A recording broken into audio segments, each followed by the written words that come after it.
Dear students, M S Chauhan video solution series में आज हम क्वेश्चन 528 टू 542 डिस्कस करेंगे। चलिए शुरू करते हैं।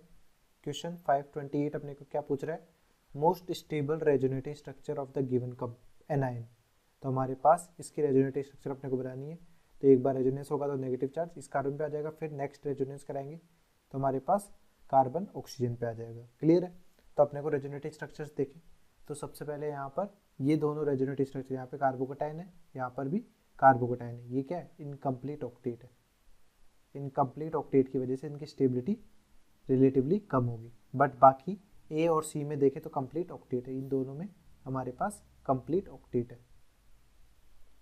कंप्लीट ऑक्टेट वाली चीज़ अपन ने देख ली। उसके बाद अपन देखेंगे यहाँ पर इलेक्ट्रोनेगेटिविटी रूल कि कंप्लीट ऑक्टेट तो है सबका, बट यहाँ पर नेगेटिव चार्ज किस पे? ऑक्सीजन पे, और यहाँ पे नेगेटिव चार्ज कार्बन पे। तो negative charge more electronegative element पे ज़्यादा स्टेबल होता है। दैट मीन्स ये वाला जो स्ट्रक्चर होगा वो हमारे पास मोर स्टेबल होगा, मोर स्टेबल कार्बोनाइन। क्लियर है? इसलिए more stable resonative structure option B वाला हो जाएगा। नेक्स्ट है which of the following carbanion is are resonance stabilised. तो रेजोनेंस के लिए अपने पास क्या होना चाहिए? नेगेटिव चार्ज, सिंगल बॉन्ड और पाई। इस तरह से कॉन्जुगेटेड सिस्टम होना चाहिए। तो हमारे पास नेगेटिव सिंगल पाई यहाँ पे नहीं है। यहाँ पर देखें तो रेजोनेटिंग स्ट्रक्चर बन सकती है इस तरह से। आप रेजोनेटिव स्ट्रक्चर बनाएंगे तो हमारे पास क्या बन जाएगा? O minus double bond CH2। यहाँ पर भी रेजोनेंस नहीं होगा, यहाँ पर भी रेजोनेंस नहीं होगा। तो केवल नेगेटिव चार्ज ऑप्शन बी में ही डीलोकलाइज्ड है। नेक्स्ट है 530 which of the carbanion is most stable. तो हमारे पास यहाँ पर नेगेटिव चार्ज होगा वो रेजोनेंस के थ्रू स्टेबलाइज होगा। क्लियर है? यहाँ पर देखें तो यहाँ पे भी रेजोनेंस होगा, बट यहाँ पर जो CH3 ग्रुप है वो प्लस आई और प्लस हाइपर कॉन्जुगेशन शो करेगा। यहाँ पर OCH3 minus I but plus M applicable होगा। यहाँ पर NO2 जो है वो minus I and minus M group apply करेगा। तो हमारे पास जो कार्बोकेटाइन यानी कार्बोनाइन स्टेबिलिटी जो होगी वो डायरेक्टली प्रोपोर्शनल होगी किसके? माइनस आई और माइनस एम ग्रुप की, और इन्वर्सली प्रोपोर्शनल होगी प्लस आई और प्लस एम की। क्लियर है? तो इसलिए अपने पास किस तरह से रेजोनेंस होगा? यहाँ पर सबसे ज़्यादा स्टेबल ये वाला होगा, मोस्ट स्टेबल। ऐसा क्यों हो रहा है? क्योंकि इसमें more number of resonating structures बनेंगे, more number of resonating structure. ऐसा क्यों? क्योंकि जब आप रेजोनेंस करा रहे होंगे, जैसे कि हमारे पास यहाँ पर बेंजीन रिंग है, यहाँ पे पाई सिंगल पाई, यहाँ पर CH2 नेगेटिव, और यहाँ पर क्या हो जाएगा? ये NO2 हो जाएगा। तो रेजोनेंस यदि आप कराएंगे यानी नेगेटिव सिंगल, ये यहाँ पर एक नेगेटिव क्रिएट होगा। तो ये एक रेजोनेटिव स्ट्रक्चर जब बनेगी तब NO2 के साथ भी यहाँ पर रेजोनेटिव स्ट्रक्चर यहाँ पर बन जाएगी। एक देखते हैं इस तरह से, N double bond O single, यहाँ पर नेगेटिव, ये डबल बॉन्ड CH2। क्लियर है? तो यहाँ पर जो नेगेटिव आएगा वो इस NO2 के साथ भी रेजोनेंस करके रेजोनेटिव स्ट्रक्चर बनाएगा। तो ये जो एक्स्ट्रा रेजोनेटिव स्ट्रक्चर बनेगी वो केवल यहीं पर बनेगी अपने पास, जिसकी वजह से यहाँ पर नंबर ऑफ रेजोनेटिव स्ट्रक्चर क्या होंगे? ज़्यादा होंगे, और एक्स्ट्रा स्टेबिलिटी भी अपने को मिल जाएगी। तो मोस्ट स्टेबल कार्बोनाइन यहाँ पर ऑप्शन डी में। क्लियर है? नेक्स्ट है 531 which of the following carbanion is most stable. कौन सा कार्बोनाइन सबसे ज़्यादा स्टेबल होगा? तो यहाँ पर ये O माइनस रेजोनेंस स्टेबलाइज्ड है बेंजीन रिंग के साथ, तो यहाँ पर अराउंड 5 रेजोनेटिव स्ट्रक्चर का फॉर्मेशन हो जाता है। बट यहाँ पर यदि ये रेजोनेंस कराते हैं तो हमारे पास रेजोनेटिव स्ट्रक्चर कौन सी बनेगी? CH3 CO minus double bond O, यानी 2 इक्वल RS का फॉर्मेशन होगा। तो 2 इक्वल रेजोनेटिव स्ट्रक्चर अपने पास बनती है, तो नंबर ऑफ RS से सबसे ज़्यादा स्टेबिलिटी इसकी होगी, इक्वल रेजोनेटिव स्ट्रक्चर की। तो ऑप्शन बी हमारे पास मोस्ट स्टेबल कार्बोनाइन हो जाएगा। ठीक है? क्लियर है? वैसे यहाँ पर कार्बोनाइन की जगह सिंपल एनायन पूछना चाहिए था, क्योंकि कार्बोनाइन को डिफाइन अपन सिर्फ कार्बन पे नेगेटिव चार्ज से करते हैं। यहाँ पर जितने भी एनायन बने 2 कार्बोनाइन और 2 सिंपल एनायन है जिन पे ऑक्सीजन पे नेगेटिव चार्ज है। तो कौन सा एनायन सबसे ज़्यादा मोस्ट स्टेबल होगा? तो ऑप्शन बी करेक्ट आंसर हो जाएगा। नेक्स्ट है which of the following carbanion is most stable. तो यहाँ पर भी हमारे पास देखें तो फ्लोरीन क्या है? माइनस आई और प्लस एम एप्लीकेबल होगा, बट क्लोरीन जो है यहाँ पर ये भी माइनस आई ग्रुप है, प्लस एम भी देता है, बट उसके साथ साथ यहाँ पर डी ऑर्बिटल रेजोनेंस भी हो सकता है। किस तरह से डी ऑर्बिटल रेजोनेंस होगा? हमारे पास जब आप रेजोनेंस कराएंगे यहाँ पर CH2 नेगेटिव है और ये Cl, तो आप रेजोनेंस कराए नेगेटिव सिंगल पाई इधर, तो इस कार्बन पे हमारे पास रेजोनेटिंग स्ट्रक्चर्स का फॉर्मेशन होगा। कैसे, यहाँ पे नेगेटिव आ गया, ये पाई बॉन्ड, ये पाई बॉन्ड, यहाँ पर डबल बॉन्ड CH2, क्लियर है। यहाँ पर Cl है। अब क्लोरीन के पास यहाँ पर वैकेंट d ऑर्बिटल है, जिसकी वजह से d ऑर्बिटल रेजोनेंस यहाँ पर होगा। इस d ऑर्बिटल रेजोनेंस की वजह से एक्स्ट्रा रेजोनेटिव स्ट्रक्चर यहाँ पर फॉर्म होगी, pi single pi double bond Cl minus double bond CH2, clear है। तो यहाँ पर क्या हो रहा है, d ऑर्बिटल रेजोनेंस। इस d ऑर्बिटल रेजोनेंस की वजह से एक्स्ट्रा स्टेबिलिटी मिलेगी इसको, एक्स्ट्रा स्टेबिलिटी मिल रही है। तो यह हमारे पास मोर स्टेबल कार्बेनाइन हो जाएगा, most stable कार्बेनाइन because of this d orbital resonance. तो ऑप्शन बी हमारे पास यहाँ पर सबसे ज़्यादा स्टेबल कार्बेनाइन का होगा, क्योंकि बाकी देखें तो यहाँ पर फ्लोरीन में d ऑर्बिटल रेजोनेंस नहीं होगा, क्योंकि कोई वैकेंट d ऑर्बिटल नहीं है, नो वैकेंट d ऑर्बिटल। और हमारे पास इस ऑप्शन में देखें तो यहाँ पर CH3 प्लस आई और प्लस हाइपर कॉन्जुगेशन शो कर रहा है, जो कार्बेनाइन की स्टेबिलिटी को डिक्रीज करेगा। और यहाँ पर अपने पास कोई भी ग्रुप जुड़ा हुआ नहीं है जो कि कार्बेनाइन की स्टेबिलिटी को बढ़ाए, क्लियर। नेक्स्ट है 533, which of the following carbanion is resonance stabilised. तो हमारे पास नेगेटिव सिंगल पाई, ये रेजोनेंस स्टेबलाइज्ड है। नेक्स्ट रेजोनेटिव स्ट्रक्चर जो बनेगी वो कैसे बन जाएगी, यहाँ पर नेगेटिव, यहाँ पर पाई बॉन्ड, यहाँ पर देखिए नेगेटिव सिंगल सिंगल, कोई रेजोनेंस नहीं होगा। यहाँ पे डबल बॉन्ड पे ही नेगेटिव है, तो ये रेजोनेंस पार्टिसिपेट नहीं करेगा, यहाँ पे भी कोई रेजोनेंस नहीं होगा। तो ऑप्शन बी करेक्ट आंसर हो जाएगा। नेक्स्ट हमारा 534, इसमें क्या पूछा गया, which of the following carbanion is not resonance stabilised. कौन सा रेजोनेंस स्टेबलाइज्ड नहीं होगा।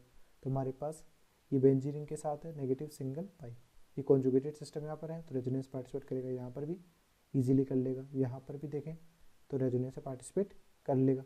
बट ये बेंजीन है, बेंजीन में हमारे पास इस तरह से होगा कि नेगेटिव चार्ज जो बन रहा है वो हमारे पास sp2 हाइब्रिड ऑर्बिटल में क्या लोन पेयर है, उसकी वजह से नेगेटिव चार्ज यहाँ पे आ रहा है।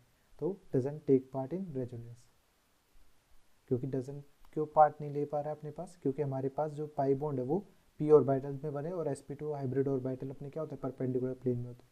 तो हमारे पास उस प्लेन में लोन पेयर अवेलेबल नहीं है, तो रेजोनेंस में पार्टिसिपेट नहीं करेगा, क्लियर। तो इसका जो नेगेटिव चार्ज है वो रेजोनेंस में पार्टिसिपेट नहीं करेगा, क्लियर। नेक्स्ट है 535, in which of the following carbanions electron will delocalized in d orbit.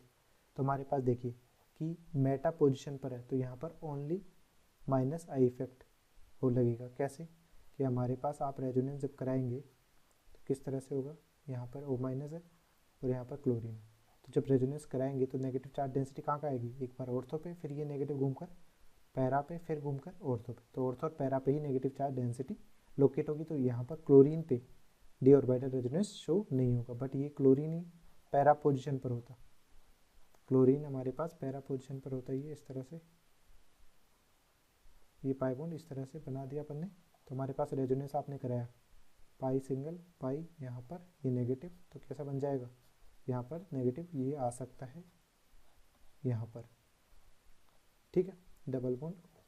अब हमारे पास ये जो नेगेटिव होगा इसके वैकेंट d ऑर्बिटल के साथ रेजोनेंस कर सकता है, जिसे आप क्या कहेंगे, d ऑर्बिटल रेजोनेंस कहेंगे, क्योंकि d ऑर्बिटल रेजोनेंस के लिए क्या चाहिए, नेगेटिव सिंगल, यहाँ पर वैकेंट d होना चाहिए, इस तरह से कॉन्जुगेटेड सिस्टम होना चाहिए, तब हमारे पास d ऑर्बिटल रेजोनेंस होगा, अदरवाइज नहीं होगा। तो यहाँ पे डबल बॉन्ड Cl माइनस हो गया, यहाँ पे 2 पाई बॉन्ड है, यहाँ पे डबल बॉन्ड O हो जाएगा, क्लियर है। तो d ऑर्बिटल रेजोनेंस कहाँ पे हो रहा है, केवल बी ऑप्शन में यहाँ पर d ऑर्बिटल रेजोनेंस होगा। यहाँ पर तो अपने पास कोई रेजोनेंस ही नहीं हो रहा है, यहाँ पर भी d ऑर्बिटल रेजोनेंस नहीं होगा, क्लियर है। नेक्स्ट है the order of stability of following carbanion is. तो स्टेबिलिटी ऑर्डर अपने को देखना है, यहाँ पर देखें तो CH2 माइनस यानी प्राइमरी कार्बेनाइन है, यहाँ पर देखें तो कार्बन पे नेगेटिव यहाँ पर है, 2 कार्बन से जुड़ा हुआ है यानी सेकेंडरी कार्बेनाइन है, यानी 2 तरफ प्लस आई ग्रुप जुड़े हुए हैं जो कि स्टेबिलिटी को डिक्रीज करेंगे। यहाँ पर केवल एक ही प्लस आई ग्रुप जुड़ा हुआ है। इसमें देखें तो नेगेटिव चार्ज यहाँ पर डीलोकलाइज्ड है, और ये पूरा जो मोलिक्यूल है इसमें आप देखें तो 6 पाई इलेक्ट्रॉन सिस्टम है, इसलिए कंपाउंड क्या हो जाएगा, ये हो जाएगा एरोमेटिक। यहाँ पर देखें तो नेगेटिव चार्ज इस तरह से डीलोकलाइज्ड है, तो 2 रेजोनेटिव स्ट्रक्चर यहाँ पे भी मिल जाएगी। तो सबसे ज़्यादा स्टेबल एनायन कौन सा होगा, थर्ड, जो कि एरोमेटिक हो रहा है। इसमें नेगेटिव चार्ज क्या है, रिंग में ही डीलोकलाइज्ड फॉर एरोमेटिसिटी। तो हमारे पास स्टेबिलिटी ऑर्डर यदि आप देखें कार्बेनाइन का, तो सबसे ज़्यादा स्टेबल है थर्ड, फिर फोर्थ, आप देखें तो प्राइमरी कार्बोनाइट और सेकेंडरी कार्बोनाइट, प्राइमरी कार्बोनाइट ज़्यादा स्टेबल होता है क्योंकि यहाँ पर प्लस आई कम है। प्लस आई क्या करते हैं, कार्बोनाइट की स्टेबिलिटी को डिक्रीज करते हैं, इसलिए हमारे पास फर्स्ट देन सेकेंड। ये स्टेबिलिटी ऑर्डर होगा कौन से ऑप्शन में दिया हुआ है, ये ऑप्शन डी में दिया हुआ है। ठीक है, नेक्स्ट है carbene, nitrene and carbyne and benzene. तो कार्बिन नाइट्रीन हमारे सिलेबस में, कार्बाइन के बारे में जस्ट इंट्रोडक्शन होगा जो मेनली ज़्यादातर यूज़ नहीं होंगे। ठीक है, तो हमारे पास which of the following is singlet carbene. अब सिंगलेट कार्बिन कौन से होते हैं, कार्बिन हमारे पास दो टाइप के होंगे, HCH इस तरह से। यदि हमारे पास sp2 हाइब्रिड ऑर्बिटल में हमारे पास जो वैकेंट इलेक्ट्रॉन, दो इलेक्ट्रॉन जो बच गए वो sp2 हाइब्रिड ऑर्बिटल में हो, तो इसे आप क्या कहते हैं, सिंगलेट कार्बिन। क्लियर है। और यदि हमारे पास ये क्या हो, HCH इस तरह से हो, जो दो इलेक्ट्रॉन बच गए वो प्योर p ऑर्बिटल्स में हो, तो इसे हम ट्रिपलेट कार्बिन कहते हैं, ट्रिपलेट और सिंगलेट। ठीक है, तो हमारे पास यहाँ पर देखें ये क्या है, प्योर p ऑर्बिटल्स है। यहाँ पे हाइब्रिडाइजेशन sp2 है, यहाँ पर हाइब्रिडाइजेशन sp है।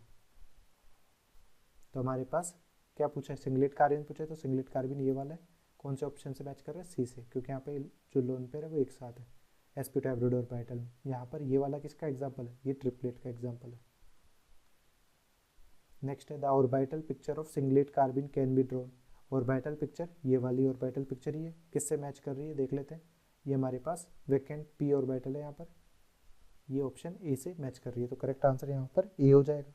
ठीक है, नेक्स्ट है the orbital picture of a triplet carbene. Triplet carbene जैसे प्रीवियस अपन ने देखा, यहाँ पर हाइड्रोजन हाइड्रोजन और दो इलेक्ट्रॉन जो है वो वैकेंट p ऑर्बिटल में, तो ऐसा देखें कहाँ पर है कि ये दोनों हाइड्रोजन लीनियर है sp हाइब्रिडाइजेशन की वजह से, और दो इलेक्ट्रॉन जो बचे वो p ऑर्बिटल्स में, तो ऑप्शन सी ट्रिपलेट कार्बिन का एग्जाम्पल हो जाएगा। क्लियर है। नेक्स्ट हमारे पास है carbenes generated by photolytic methods are generally. तो हमारे पास जो कार्बीन होता है वो क्या होता है, इस तरह का अरेंजमेंट, ये होता है कार्बीन। अब सिंपली हमारे पास जब भी फोटोलिटिक क्लीवेज करके अपन कार्बन का फॉर्मेशन करते हैं तो मोस्टली हमारे पास जो बनेगा वो बनता है सिंगलेट कार्बन। ठीक है, ये इंफॉर्मेशन बेस्ड है, इसलिए ऑप्शन ए करेक्ट हो जाएगा। नेक्स्ट हमारे पास फ्लैश फोटोलिसिस। फ्लैश फोटोलिसिस में अपन क्या करते हैं, लेज़र लाइट प्रोवाइड करते हैं, तो काफ़ी हाई लाइट या हाई बीम की प्रेजेंस में फोटोलिसिस होगा, तब क्या होता है, तब हमारे पास ये कन्वर्ट हो जाता है किसमें, ये इस तरह का एक कंपाउंड इंटरमीडिएट बनाता है। कार्बन की वैलेंसी 4 ही है, सिर्फ केवल एक बॉन्ड का फॉर्मेशन करता है। अब ये कार्बन तो है नहीं, कार्बन में अपने पास 2 वैलेंसीज है plus 2 loan electron unpaired, but यहाँ पर अपने पास कितने अनपेयर्ड है, यहाँ पर 3 अनपेयर्ड इलेक्ट्रॉन है, तो इसे आप क्या कहते हैं, इस इंटरमीडिएट को आप बोलते हैं कार्बाइन। ठीक है, ज़्यादा इंपॉर्टेंस इसकी है नहीं क्योंकि इसके बारे में रिएक्शंस अपने पास नहीं है सिलेबस में। आपको इन्फॉर्मेशन बेस्ड भी क्वेश्चन पूछा गया, तो आप याद रखेंगे कि फ्लैश फोटोलिसिस करने पे हमारे पास क्या मिलता है, CH2Br3 की हमारे पास कार्बाइन इंटरमीडिएट का फॉर्मेशन होता है, तो ऑप्शन सी यहाँ पर करेक्ट आंसर हो जाएगा। नेक्स्ट है in nitrenes the number of bonds formed by nitrogen atom. तो नाइट्रीन्स जो होते हैं उनमें जनरल स्ट्रक्चर क्या होता है, जनरल स्ट्रक्चर इस तरह से होता है RN, ये बॉन्डिंग होगी और यहाँ पर ये लोन पेयर अवेलेबल रह जाएंगे। तो यहाँ पर कितने बॉन्ड बन रहे हैं, केवल एक बॉन्ड बन रहा है और बाकी अपने पास लोन इलेक्ट्रॉन्स क्या है, अनपेयर्ड है, तो केवल नंबर ऑफ बॉन्ड्स जितने बन रहे हैं वो है ऑप्शन सी, केवल एक बॉन्ड का फॉर्मेशन यहाँ पर हो जाएगा। Thanks for watching. Hopefully this video solution series helped you out to clear your doubts. Give this video a thumbs up if it is useful for you. If you are new to this channel, make sure to click the subscribe button and bell notification icon so you don't miss latest videos from our video solution series and education related stuff from GM Academy.